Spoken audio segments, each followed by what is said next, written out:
The date was July 24th, 1943. Somewhere over occupied France, the sky erupted in a deadly dance of metal and fire. Major Hans Weber's hands trembled slightly on the control stick of his Focke-Wulf 190 as he watched the American fighter plummet toward the earth, trailing thick black smoke. Another victory. Another kill. But this one was different. This was a P-47 Thunderbolt, the beast the Luftwaffe pilots had learned to fear in recent months. Weber radioed the position to ground forces. Within hours, a recovery team arrived at the crash site near the village of Saint-Rémy. What they found would change everything. The pilot, Lieutenant Robert Shaw from Ohio, had managed to belly-land the massive fighter in a wheat field. He was captured immediately, silent and defiant as German soldiers surrounded him. But it was the aircraft that captured everyone's attention. The P-47 sat there, battered but remarkably intact. Its enormous bulk seemed impossible. How could something this large even fly? The soldiers gawked at it. Nearly 8 tons of American engineering, sitting in French soil like a fallen giant. Within 48 hours, the fighter was dismantled and shipped under armed guard to Rechlin, the Luftwaffe's secret testing facility northeast of Berlin. The journey was conducted with the secrecy of a state treasure being transported. And in many ways, it was. When the crates arrived at Rechlin, the head of the Technical Evaluation Unit, Oberst Friedrich Müller, couldn't contain his excitement. For months, intelligence reports had described the P-47's seemingly supernatural abilities. Climbing to altitudes where German fighters gasped for air, diving at speeds that should have torn it apart, and taking damage that would obliterate a Messerschmitt yet still returning home. Now they would have their answers. The assembly team worked around the clock. As the fighter took shape in the hangar, engineers gathered around it like pilgrims at a shrine. Someone whistled low when they saw the wings fully attached. Another engineer, a veteran of the Eastern Front, simply shook his head in disbelief. But it was when they finally exposed the engine that the real shock began. Hauptmann Erich Schneider, one of Germany's finest aviation engineers, stood frozen as the massive cowling was removed. Before him sat the Pratt & Whitney R2800 Double Wasp, a radial engine so enormous it seemed to defy logic. 18 cylinders arranged in 2 rows, each cylinder nearly the size of a man's head. "Mein Gott," Schneider whispered. His assistant, a young engineer named Klaus, asked what was wrong. Schneider turned to him, his face pale. "This engine, it produces over 2,000 horsepower." The words hung in the air like an accusation. Germany's best fighter engine, the BMW 801 inches, the FW 190, produced around 1,700 horsepower on a good day. This American monster had at least 300 more horses, and that was just the beginning of its secrets. They spent the next 3 days simply measuring, photographing, and documenting every component. The engine alone took 2 full days. Schneider barely slept, sustained by coffee and an almost obsessive need to understand what he was seeing. On the 4th day, they attempted their first engine start. The ground crew cleared the hangar. Schneider sat in the cockpit, his heart pounding as he followed the startup procedure they'd painstakingly reconstructed from captured manuals and interrogation of Lieutenant Shaw, who had, despite torture, revealed nothing. The propeller turned once, twice, then the R2800 roared to life with a sound that shook the entire hangar. It wasn't the scream of a German inline engine, it was deeper, more powerful, almost primal. The vibration could be felt in your chest cavity. Several engineers stepped back instinctively. Schneider advanced the throttle slowly. The sound intensified. The sheer power was intoxicating and terrifying, in equal measure. Then, just as suddenly, he shut it down. The massive propeller wound down slowly, and, in the resulting silence, someone laughed nervously. Oberst Müller approached the aircraft, his face grave. "Can we build one?" Schneider climbed down from the cockpit, wiping oil from his hands. He looked at his superior officer, then back at the massive American engine. "I don't know, Herr Oberst," he said quietly. "I honestly don't know if we can." What Schneider didn't yet realize, what none of them realized, was that the engine itself was only the first mystery. The real secrets, the ones that would drive German engineers to desperation, lay deeper. And some of those secrets would prove utterly impossible to replicate, no matter how hard they tried. The testing was about to begin, and with it, a journey into American engineering that would reveal just how far behind Germany had fallen in the race for air superiority. August 3rd, 1943. The morning air at Rechlin was crisp and clear, perfect flying weather. Flugkapitän Werner Thiel stood beside the captured P-47, running through his pre-flight checks for the third time. Thiel was no ordinary test pilot. He was a veteran with over 400 combat missions, a man who had flown everything the Luftwaffe had to offer. If anyone could wring the truth out of this American beast, it was him. But even Thiel felt the butterflies in his stomach as he climbed into the cockpit. The P-47 was massive compared to anything he'd flown. The cockpit sat high, giving him an excellent view, but the nose stretched out before him like the hood of a truck. He could barely see over it. How did American pilots land these things? Schneider's voice crackled through the radio headset. All systems show green, Werner. Take your time. Thiel nodded to himself and began the startup sequence. The R-2800 caught immediately, settling into that deep, thunderous rumble that made his chest vibrate. He let it warm up, watching the gauges carefully. Everything looked stable. Too stable, actually. The engine temperature remained remarkably consistent, the oil pressure steady as a rock. German engines required constant attention, constant adjustment. This one just ran. Rechlin Tower.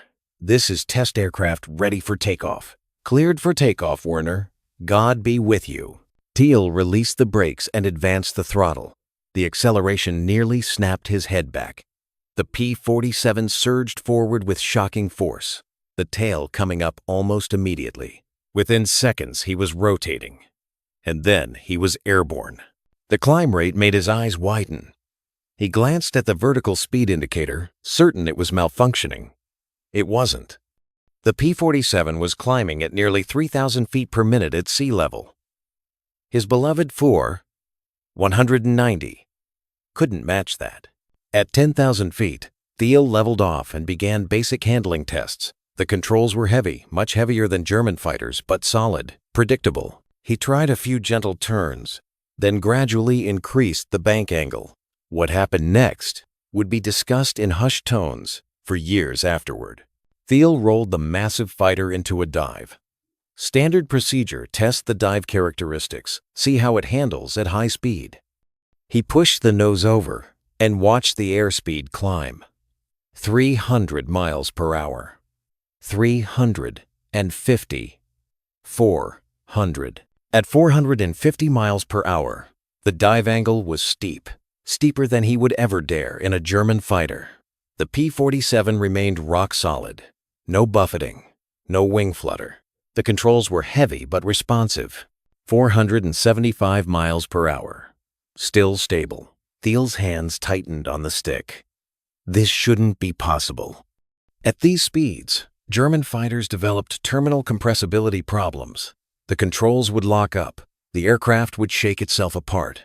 He'd lost friends to compressibility. 500 miles per hour. The P-47 cut through the air like it was made for this. Thiel eased back on the stick and pulled out of the dive, the G-forces pressing him into his seat. 6 Gs. 7. The wings didn't even creak. He leveled off at 5,000 feet, his heart hammering in his chest. He keyed the radio with a shaking hand. Rechlin. You're not going to believe this. Back on the ground, Schneider listened to Thiel's report with growing alarm. After the landing, they huddled in the engineering office.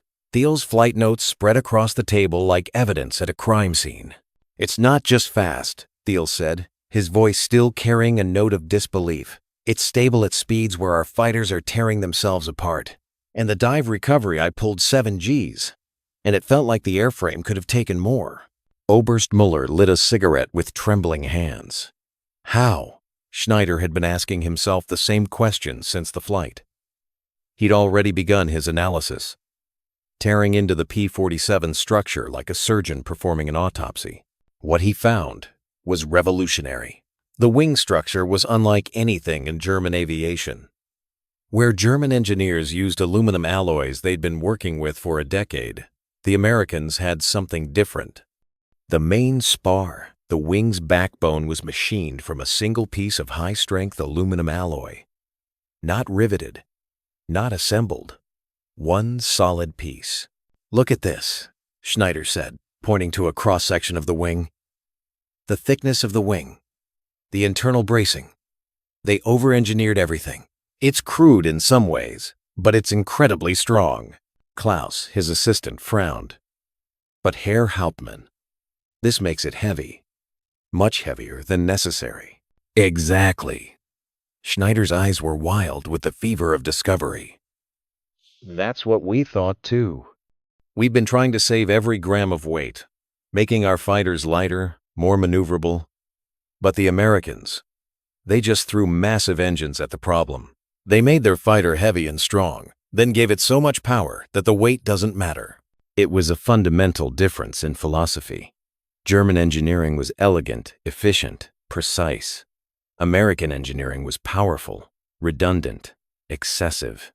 And in the sky, excess was winning. Over the next 2 weeks, they continued testing. Each flight revealed new shocks.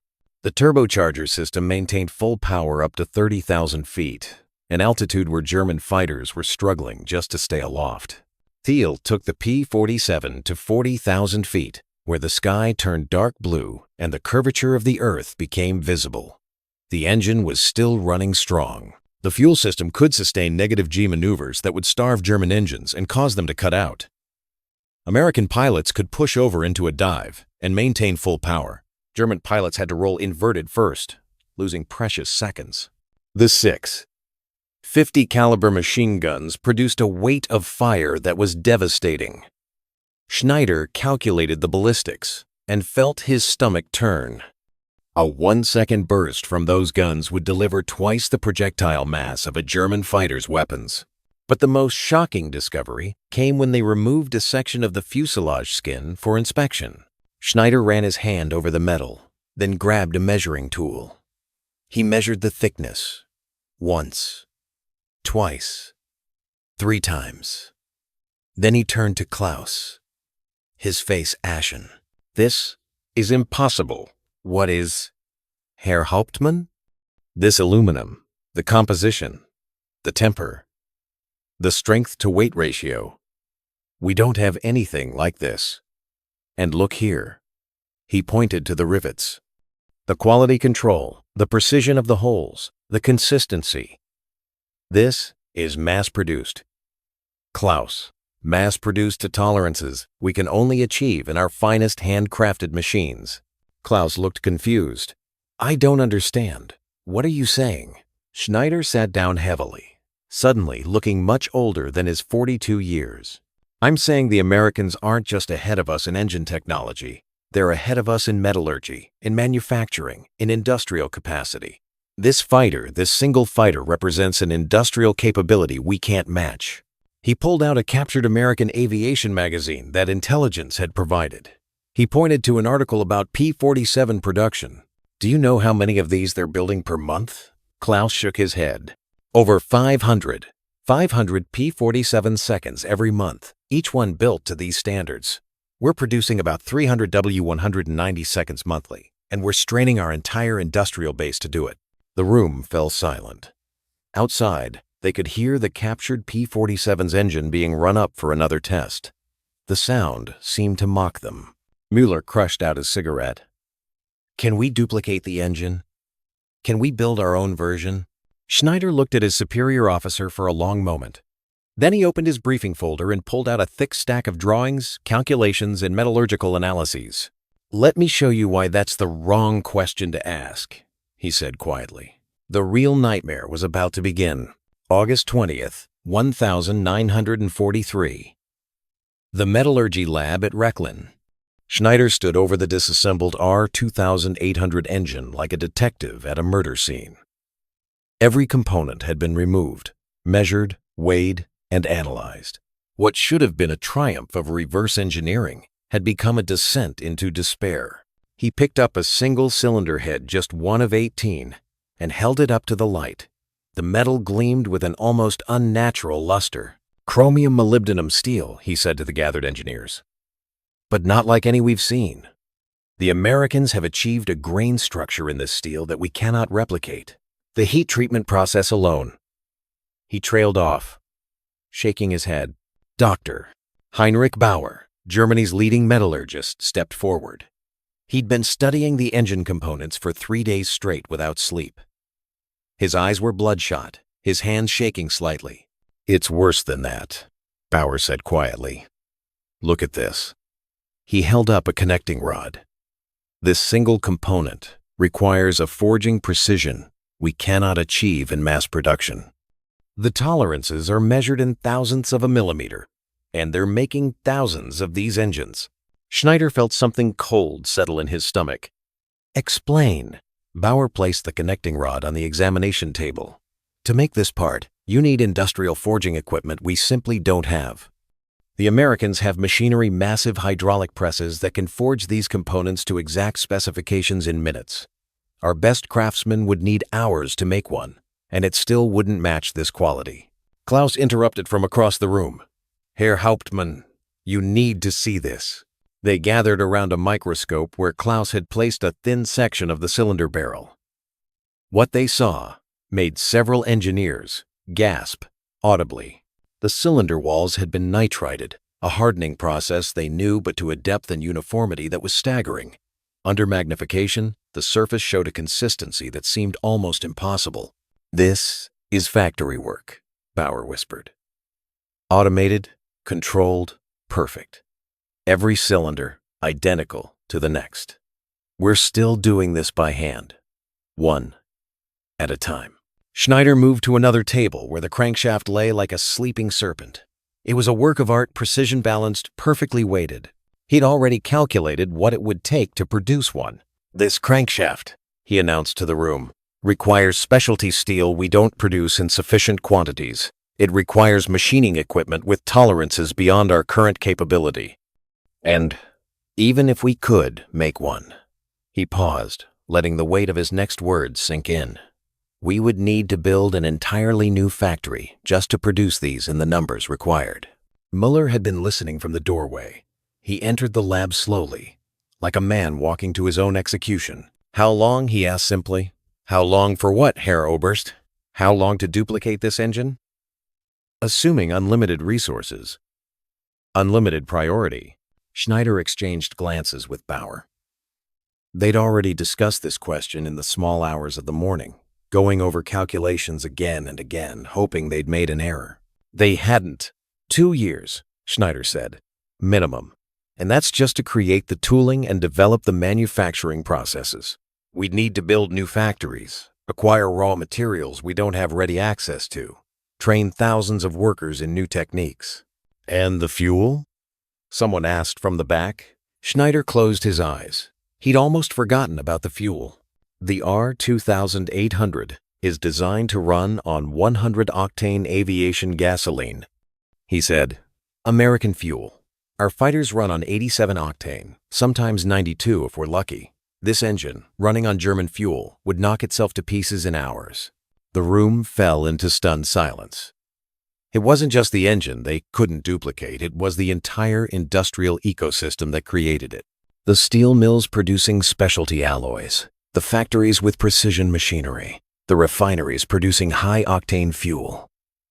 The quality control systems ensuring every part met exacting standards. Bauer picked up a spark plug, a simple component, or so they thought. "Even these," he said with a bitter laugh. "The ceramics, the electrode materials, the precise gap measurements maintained across millions of units. We're still hand-gapping our spark plugs."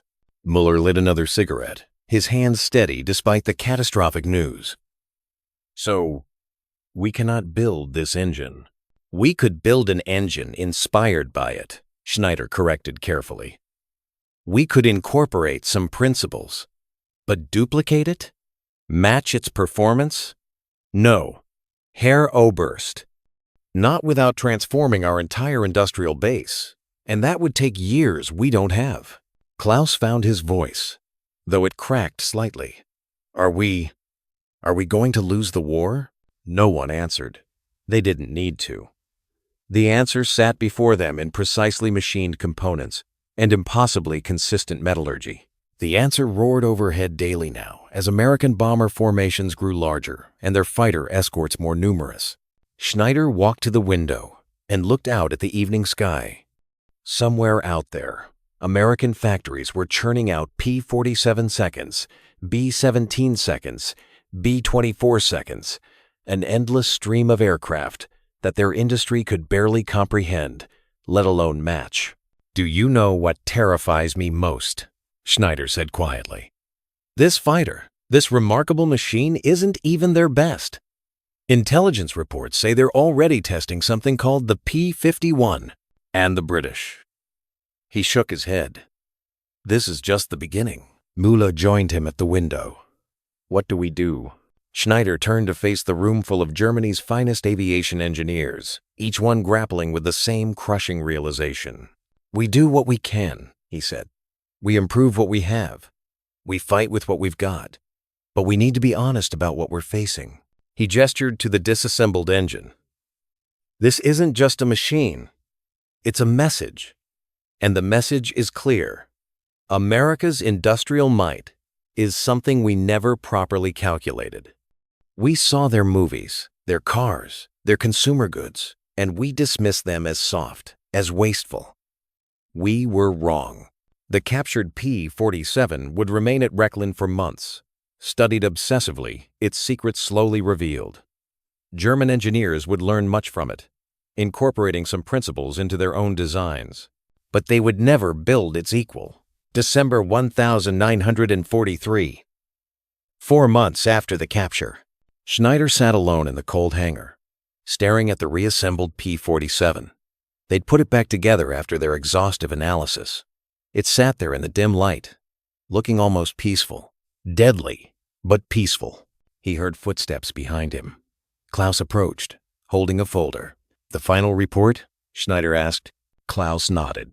Ready for Berlin. All 247 pages. Schneider took the folder, but didn't open it. He knew what it said. He'd written most of it himself. Do you know what haunts me, Klaus? He didn't wait for an answer. In 1940, we were winning. Our fighters were superior. Our tactics were better. We had the advantage. He gestured to the P-47. 3 years later, and they've built this. 3 years. Klaus sat down beside his mentor. What happened? We underestimated them, Schneider said simply. We saw America as a nation of shopkeepers and factory workers. We never considered what those factories could do when turned to war. Detroit wasn't making cars anymore. It was making bombers. Every industrial advantage they had in peace became a weapon in war. He finally opened the report, flipping to a page he'd marked. Listen to this statistic. By the end of 1943, America will have produced over 85,000 aircraft. 85,000. We'll produce maybe 25,000. They're outbuilding us 3-1, and the gap is widening. The hangar was silent, except for the winter wind howling outside. They're going to win, aren't they? Klaus asked quietly. Schneider closed the report. They already have. We just haven't finished losing yet. What happened to the captured P-47? It flew several more test missions before being relegated to ground instruction. The intelligence gathered filled volumes, influenced German fighter development, and confirmed what many already feared. What happened to the men? Oberst Müller survived the war. His final report on the P-47 buried in archives for decades. He never spoke publicly about what they'd learned. Klaus was killed in an Allied bombing raid on Rechlin in 1944. He was 23 years old. Werner Thiel, the test pilot, flew the P-47 more than any German pilot ever would. He survived the war and later said in an interview, The first time I dived that Thunderbolt past 500 miles per hour, and it held together, I knew, in my gut, I knew we'd lost. And Hauptmann Erich Schneider?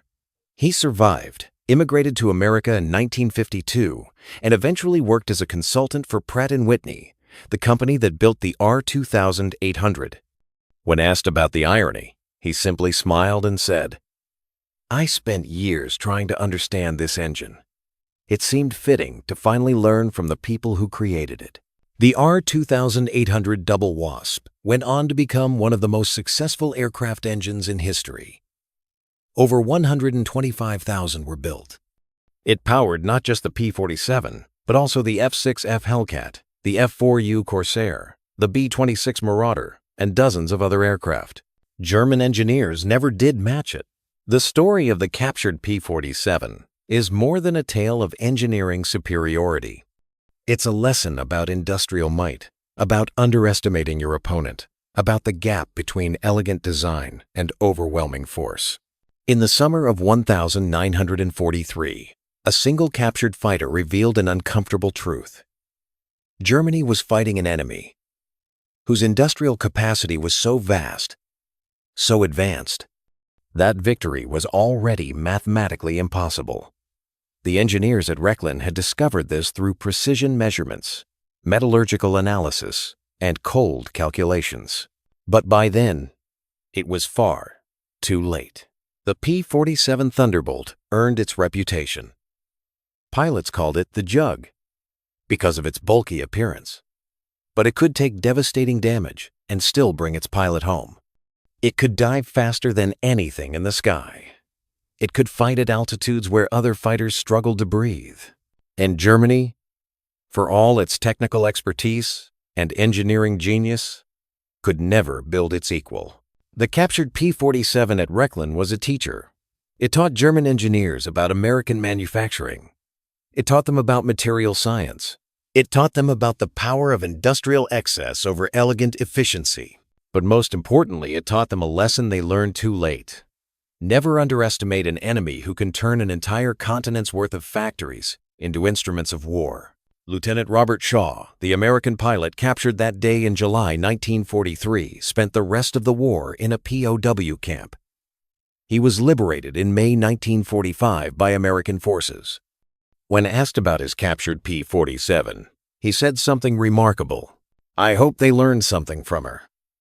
I hope they understood what they were really up against. Not just one fighter, not just one engine, but the whole damn arsenal of democracy." He was right. They did learn. They just learned it too late.